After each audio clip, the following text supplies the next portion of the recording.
What's up guys, Chasing Laney here with episode number 3 of our F1 Manager 22 series. We are playing as Williams, and today in the hopefully double, maybe even triple header episode, we're going to go into Imola, we're going to go into Miami, and maybe if we have time, depending how this episode works out time-wise, we might make our way to Barcelona. So without any further ado, we need to kind of get through the admin stage. The reason we might do 3 episodes today is because there really shouldn't be a lot of admin to do. You can see from our development calendar, if I go straight into the development calendar, we've still got 36 days for any new designs to come in, so we're not really going to be upgrading much in the course of this episode. If you missed the last episode, by the way, do go check that out, because we had a wonderful result in that last Grand Prix. I'm trying to remember how I get into that screen. I think I have to go into the Melbourne screen so you can see what happened in the last race. Let's do that. Previous race results.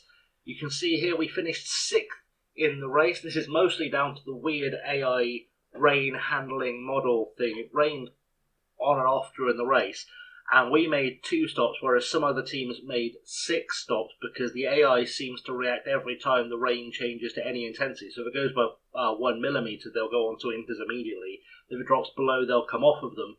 And if it goes to above 4 millimeters of rain, they'll go on to wets and drop down. And I just stayed on wet tyres through the very short inter and even dry period that happened between the 2 big rain spells and picked up a bunch of positions. The only reason that Théo Pourchaire finished in 18th was because I made too many pit stops because I thought I'd react to the inter period. I didn't need to. So that's basically what happened in that race. Anyway, let's get into what's going on in today's episode. We do have to sort out some issues with our cars. We have a missing part on the car because our chassis broke. Hopefully I've got a spare. If I don't, I might have to develop one. I don't have a spare. Am I building a spare? I am building a spare. That's fine. We'll get that on in time for the race. That is not a problem at all. So we're going to go through the next few days and see what happens with our manufacturing and our whatnot. There we go. We have a chassis built. That was what I was looking for. I'm going to have to build some more chassis actually, because I feel like that's probably a mistake. Oh, I remember I did this last episode. What I did was I built the wrong chassis. I built the original iteration, not the one I need for this race. So we're going to go on a rush and see if I can get. I'm going to have to emergency. Let's rush one. Rush one. Nah, it's just new normal, and we'll do 3 of them. Hopefully, we won't break a chassis this weekend because we will have to go back to the old one if we do. It should be fine. It should be fine. We're going to keep plugging forward though. We're going to go to the inbox because there's apparently something important. It's probably just telling us the chassis manufacturer. It is. There we go, that was quite straightforward. And we've got our regulation vote from the last episode that we have the results coming in for. We know we have a low stock of the suspension. I believe I'm already doing a manufacturer of this. If I'm not, I should be. I don't think I am. That was smart, wasn't it? That was smart. See? Good job I paid attention to some stuff during last episode. We'll do 3 of those because I don't think I'm going to do a new suspension design in a while.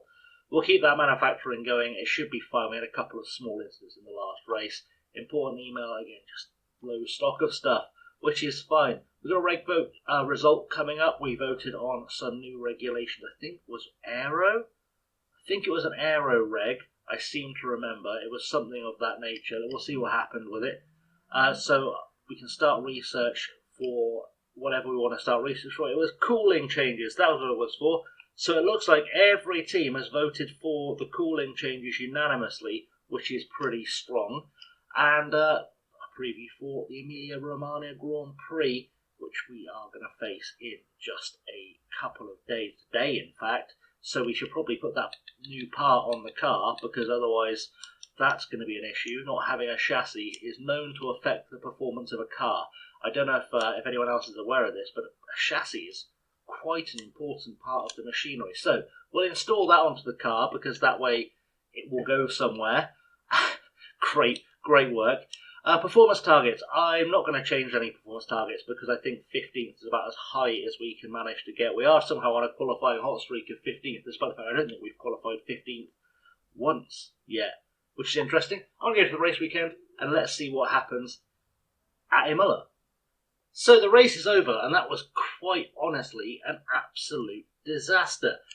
We have finished, I say finished loosely, 17th with Oscar Piastri, who had to make an extra pit stop because Théo Pourchaire decided to I say Teo Pourchaire.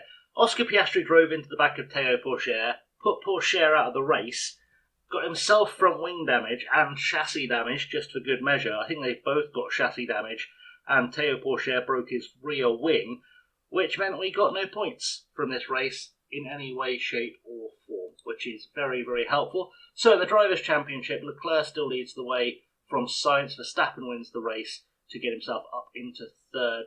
Perez also in fourth place in the standings. In the Constructors, we are, by absolute miracles, sat in seventh, and McLaren still yet to score a point, but it's the performance gain that's going to be important. Piastri getting a development point. Pourchaire does not get a development point because he didn't finish the race. And Jack Aitken gets no development points because I haven't put him in the car yet, because I haven't seen any need to yet, I guess, is the reason. We got $4.5 million that's coming from the bank, and it's time to go figure out what we're going to do with that.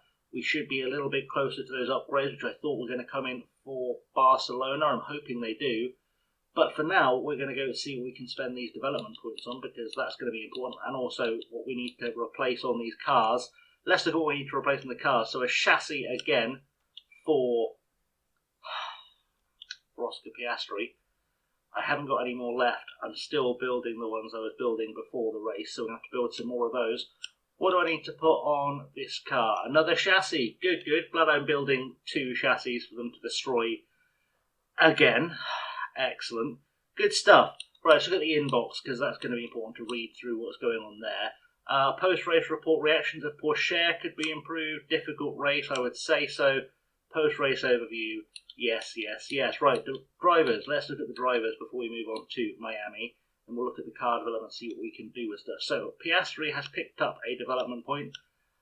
I feel like I should work on his smoothness, because he's not great at making tyres go any distance whatsoever. So we're going to put that on smoothness for now. Pourchaire also has a development point that didn't pop up in the end screen. We'll put that on reactions, because hopefully he'll react better to, say, his teammate driving into the back of him. He's gained an overall rating point too, so he goes up to 72 to bring the gap back into line. Any staff that I can do anything with development-wise? I can do it with my head of aero, which is a pretty strong start. We're going to go into... I think we're going to DRS Delta. I think that's the thing we'll find most useful right now, and she gains herself an overall rating boost. Our engineers haven't gained anything. Actually, it occurred to me as well earlier whilst I was going through the race, I've done nothing to adjust the training of my team. And I feel like, in fact, that's probably a pretty good balance overall, because wing adjustment's not important. It's everything else that's important. So we'll just keep it on balanced for now, and hopefully that will improve the team overall as the long term continues. Right, so before we go to the next race, we need to check on the development of our car, the car part design and manufacturer. So 5 days until we get new suspension, 12 days until we get new chassis, which means we're probably running the new race with, or the next race with the old chassis, because I don't think I can do an emergency manufacture of chassis at all, which is great news for us. Right, we're just going to carry on then, see what happens. Right, email saying we have low stock of our underfloor, which is probably something that's quite important. We're also low on stock of our front wing, so we should probably look at doing something with that. That's a good idea. Let's manufacture some of those. So front wing, we'll manufacture another 2 just to get them built. And underfloor again, I think we can't manufacture any more underfloors, so that's good. That's beneficial to absolutely nobody. That helps us so much. I'm so happy. We've got a suspension manufacturer, which means I can actually finally manufacture those parts, which I will definitely need to do. So we'll put some 2 underfloors on our manufacturing process too. That should get us through Miami at least, with just an old chassis to throw on the car, completely eliminating all our performance gains that we'd made when we most need them, which I think we can all agree is absolutely ideal.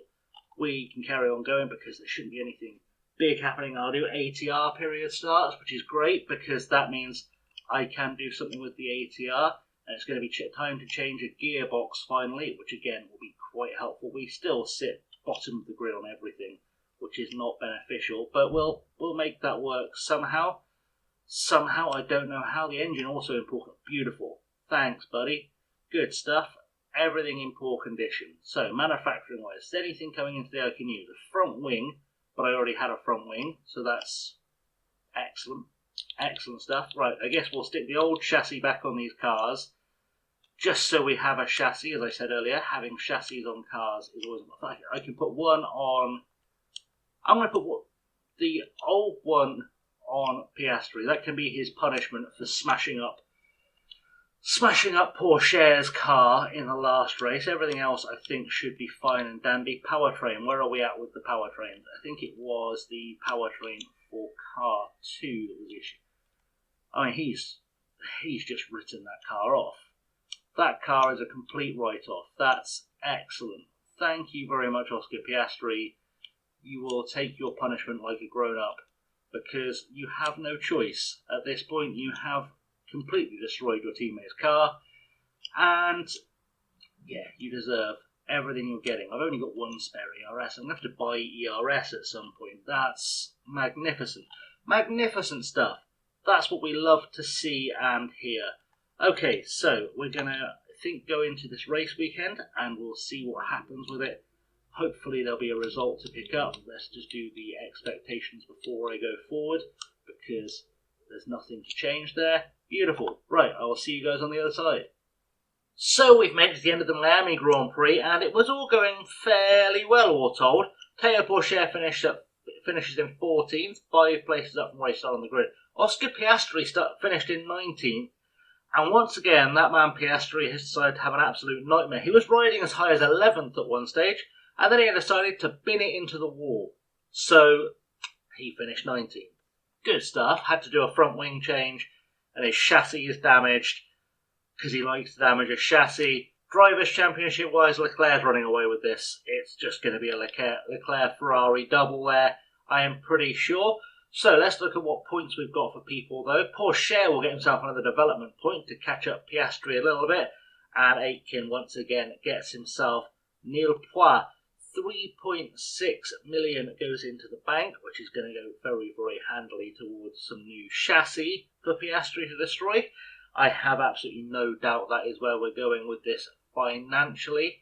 I also really hate that black screen. Feels like it takes forever mid-video.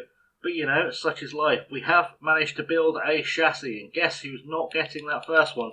It is Oscar Piastri.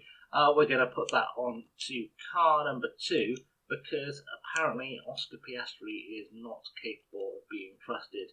Or he will get it, because we have enough. We're going to manufacture like 4 more, because, you know, Piastri problems. We'll do 4 more of those chassis, just to make sure we have some spares going on. Otherwise, we're looking at the development. We have 8 more days for the new underfloor, and the rear wing is coming in 14 days, just in time for the Monaco Grand Prix. In terms of important emails, chassis manufactured, race overview, I mean, it didn't go well. Difficult race, post-race debrief. Théo Pourchaire needs to improve his reactions. Well, it's a jolly good job. He's got a development point then. Let's go and put that into his reactions and see if that helps to level him up any. Probably won't, but at least he'll react slightly quicker. We also need to look at our staff again to see if they've got any points. They don't have any points, so all is well. Let's move forward then. Ready to get ourselves, first of all, a new underfloor manufacturer, which is just in time for me to build the brand new underfloor, and just in time for us to build the brand new underfloor as well. That's good. At least we've got a spare for when Piastri inevitably destroys that as well in a race. Design is going to be complete on that underfloor. I need to change the gearbox. I actually forgot to change the gearbox, I think, in the last race. Oh, I did do it on the way in. It's fine. Right, new underfloor is designed. That's what's important. So let's go and get that built so we can have that on the car in time for Spain. We're going to have to do an emergency build on 2 of those, I guess. In fact, I say that, but because I have Oscar Piastri, I'm going to do an emergency build on 3 of them, I suspect.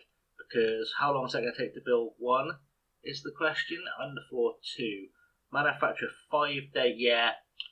Emergency build 3. Because, frankly, Oscar Piastri cannot be trusted to keep that intact. So we'll do a 3-part emergency build. Then we'll go into manufacturing and we'll build ourselves 2 more. Just to be on the safe side, because that's always good. We're not going to rush them because that's unnecessary. We'll build 2 more. That's okay. More parts there. Designing time too. We need to find some more speed in this car. Let's look at our rank on the grid. We've not really. In fact, let's install the new parts. Let's be smart. Let's go into the warehouse and install the 2 new underfloors on our car, because if we don't do that, we'll never have an idea of what the actual performance of the car is. Smart. Right, rank on grid. We've moved up to 11th in high speed. That is equally cursed and blessed, because I need to find a way to get more high speed out of my car. High speed is going to be important here. So we've got a front wing going on already. That's on its way. What else is going to suitably impact our high speed? We've already done underfloor. It's going to be a front wing design time. Good stuff. Okay, so because we know that Monaco will also have a new part, we're going to go again half and half with our testing time. So we'll go to 3.1 on there, because I feel like there's probably more gains to be found somewhere else. We will go all the way up to 42 with that one. We will go forward.